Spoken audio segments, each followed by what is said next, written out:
Hello, kids. Welcome back to your English class.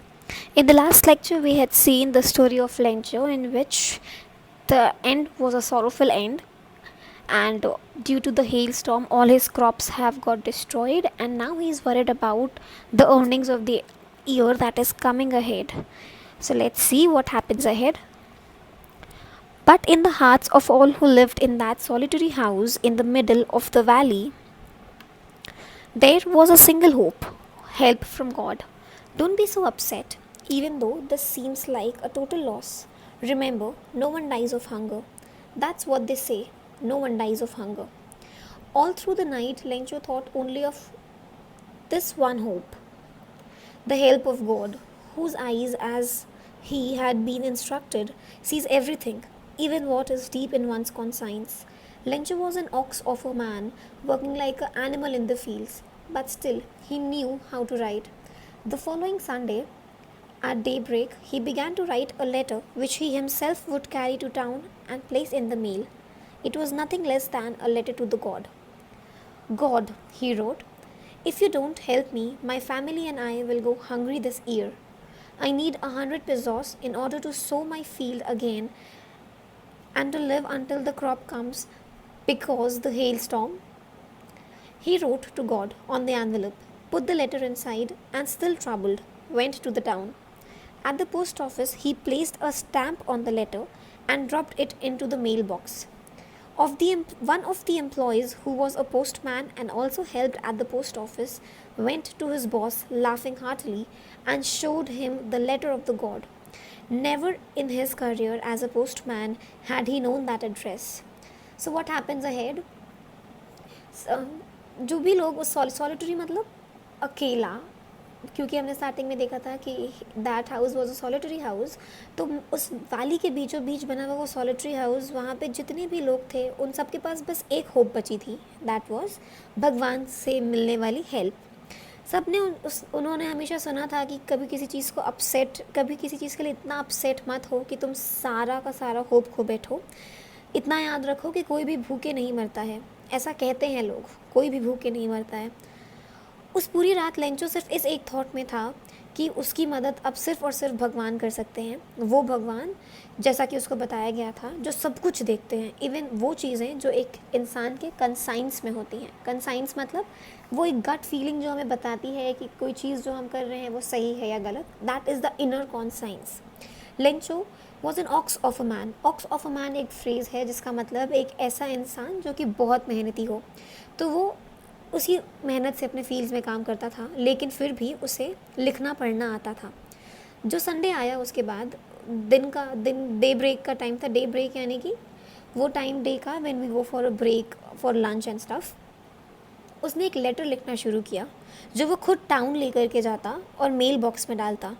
वो कुछ नहीं लेकिन एक लेटर था जो वो सीधे गॉड को लिख रहा था. उसने लिखा, भगवान, अगर आप मेरी मदद नहीं करते हैं तो मैं और मेरा परिवार इस साल भूखा रह जाएगा. मुझे कम से कम 100 पेसोस की ज़रूरत है ताकि मैं अपने फील्ड में नए क्रॉप्स ग्रो कर सकूं, तब तक जीने के लिए जब तक मेरे नए क्रॉप्स आ नहीं जाते, क्योंकि हेल स्टॉर्म ने सब कुछ ख़राब कर दिया है. अपना लेटर कंप्लीट करके उसने एनवेलप पे डाला और एनवेलप के ऊपर उसने लिखा, टू गॉड. बहुत ही कॉन्फिडेंटली वो टाउन गया. ट्रबल्ड था, अभी भी परेशान था, फिर भी वो टाउन गया और वहाँ पे जाकर उसने एक स्टैम्प लेकर लेटर पे लगाया और उस लेटर को मेल बॉक्स में डाल दिया. पेजोस एक वर्ड आया था. पेजोस मीन्स करेंसी, जो बहुत सारे लैटिन अमेरिकन कंट्रीज़ फॉलो करते हैं. वहाँ जब मेल बॉक्स में पोस्ट ऑफिस के एक एम्प्लॉय, जो कि एक पोस्टमैन था और साथ ही साथ पोस्ट ऑफिस के काम में अपने बॉस की मदद करता था, उसको वो लेटर मिला और वो अपने बॉस के पास लेकर के गया उसे, और उसने दिखाया और हंसते हुए दिखाया, क्योंकि उसने अपने पूरे वर्किंग करियर में आज तक ऐसा कोई लेटर नहीं देखा था जो इस एड्रेस पे पोस्ट किया जा सके.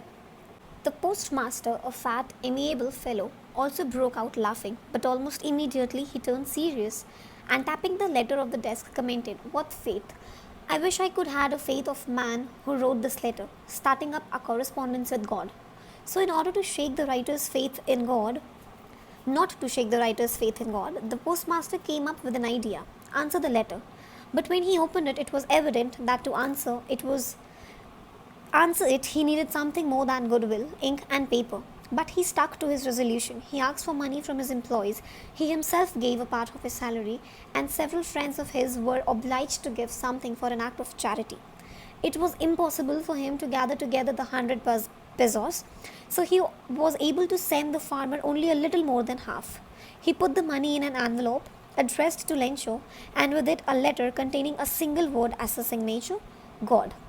सो पोस्ट मास्टर जो कि एक बहुत ही फ्रेंडली और प्लेजेंट इंसान थे, उनको भी एक बार के लिए बहुत हंसी आई, लेकिन अगले ही मोमेंट वो बहुत सीरियस हुए, उस लेटर को डेस्क पर रखा और उन्होंने कमेंट किया कि वाओ व्हाट अ फेथ, कितना विश्वास है, काश ऐसा विश्वास मैं उस आदमी के साथ बना पाऊँ जिसने ये लेटर लिखा है। काश मैं एक क्लोज कॉरस्पॉन्डेंस, मतलब एक क्लोज सिमिलैरिटी मेंटेन करना, तो मैं वो चीज़ कर पाऊँ जो वो भगवान से एक्सपेक्ट कर रहा है। तो ये करने के लिए, ताकि उसका फेथ मूव ना हो, उसने सोचा कि उसके दिमाग में एक आइडिया आया कि इस लेटर को एक आंसर भेजा जाए लेंचो को। जैसे उसने लेटर खोला, उसको ऑब्वियसली रियलाइज़ हुआ कि ये जो लेटर में लिखा है, इसको करने के लिए सिर्फ गुडविल, इंक और पेपर, इसके आंसर में सिर्फ ये चीज़ें काम नहीं करेंगी, इससे ज़्यादा की ज़रूरत है। ज़्यादा क्या? Because it was all about money. तो उसने प्लान किया, लेकिन फिर भी उसने हिम्मत नहीं आ रही। उसने सोचा कि वो चीज़ें करेगा अपने रेजोल्यूशन से। रेजोल्यूशन मतलब कोई चीज़ जो आपने करने की ठानी हो, उसको रेजोल्यूशन कहते हैं।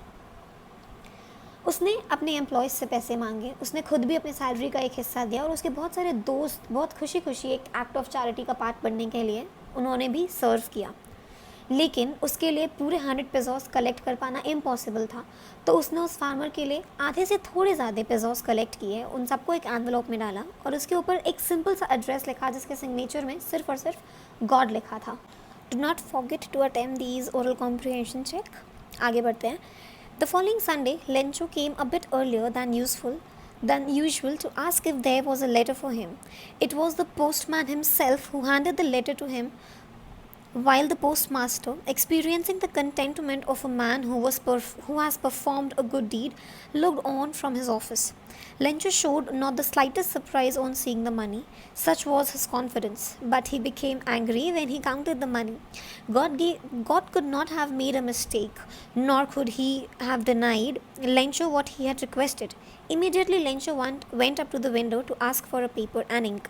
On the public writing table, he started to write, with much wrinkling on his brows, caused by the effort he had to make to express his ideas. When he finished, he went to the window to buy a stamp, which he licked and then affixed to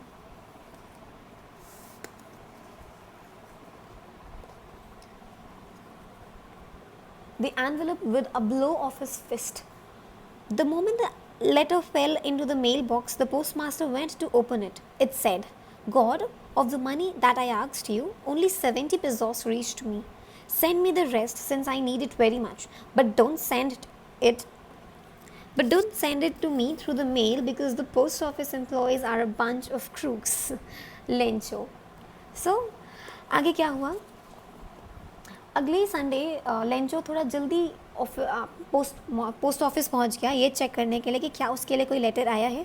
postman खुद उसके पास जाकर उसको वो letter दे करके आया, while postmaster आराम से अपने ऑफिस में बैठकर एक ऐसी फील लेते हुए कि उसने एक अच्छा काम किया है। Contentment means being satisfied about something, तो एक कंटेंट फीलिंग एक्सपीरियंस करते हुए कि एक अच्छा काम किया है, अपने ऑफिस से उसे देख रहा था।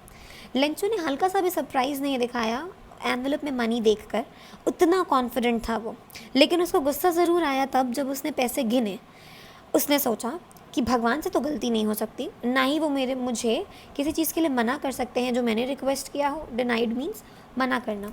तुरंत ही लेंचो विंडो के पास गया और उसने एक पेपर और इंक मांगी। पब्लिक राइटिंग टेबल पर जाते ही उसने एक लेटर लिखा, जिसमें ऐसा उस वक्त उसको देखकर लग रहा था कि उसके, जब हम गुस्सा होता तो हमारी ऐसे आईब्रोज सिकुड़ जाती हैं, वही रिंकलिंग उसके बोझ पे थी, बिकॉज वो बहुत ज़्यादा गुस्से में वो लेटर लिख रहा था।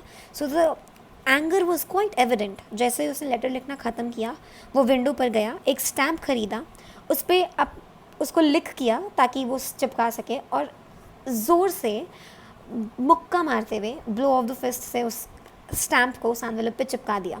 जैसे ही वो वहाँ से निकला, इमीडिएटली जैसे ही लेटर उसने मेल बॉक्स में डाला और वहाँ से निकला, पोस्टमास्टर खुद उस लेटर को खोल कर देखने गया कि ना उसकी प्रॉब्लम क्या थी। उसमें उसने लिखा था, गॉड, जो पैसे आपने मुझे भेजे थे या जो मैंने मांगे थे, मेरे पास बस 70 पेसोस आए हैं। मुझे वापस बचा हुआ अमाउंट वापस भेजिए, क्योंकि मुझे उनकी बहुत ज़रूरत है।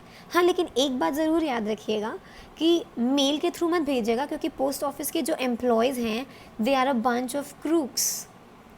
यानी कि उसने जो कुछ भी हुआ उस सब का ब्लेम किस पे डाल दिया? पोस्ट ऑफिस के पोस्ट मास्टर पे या एम्प्लॉयज़ पे, विदाउट इस बात को रियलाइज़ किए कि एक्चुअली में जो 70 पेसोस किसी तरह से मुश्किल से कलेक्ट किए गए थे, वो खुद पोस्ट मास्टर ने ही किए थे। So kids, what did we actually see? ये कि faith and blind faith are two completely different things. विश्वास करना और किसी पे अंधा विश्वास करना दो अलग चीज़ें हैं। कभी लाइफ में ये नहीं सोचना चाहिए कि हमारे मेहनत किए बिना ही हमें कुछ मिल जाएगा। Hard work is always the key to success and we need to believe in that. So अगर आपको याद हो तो मैंने आपको स्टार्टिंग में एक क्वेश्चन पूछा था उस पेन को लेकर, डू यू रिमेंबर? इसे देखकर आप में से कुछ ने बोला होगा कि जिधर से हम क्लिक करेंगे वो टॉप है, या फिर जिधर से हम लिखेंगे वो टॉप है। बट अगर सच में देखें तो जिस एंगल से हम पेन को देख रहे हैं इस वक्त, इस प्रेजेंट टाइम पे, इसका टॉप मोस्ट पॉइंट ये बैरल शेप्ड सिलेंड्रिकल बॉडी है जो इस पेन की हमें दिख रही है। तो kids, it's always about the perspective. सही या गलत कुछ नहीं होता, और ना ही हम कोई होते हैं ये डिसाइड करने वाले कि क्या सही क्या गलत। हाँ, विश्वास ज़रूरी है, और दूसरा वो पर्सपेक्टिव, जिस नज़रिए से, पर्सपेक्टिव मतलब नज़रिया, वो नज़रिया जिससे हम चीज़ों को देखते हैं। तो it's not at all about growing up, it's not about numbers. Growing up is about maturity and the experiences that we have in a life. ठीक है? So take care, enjoy, stay fit and stay happy. Thank you.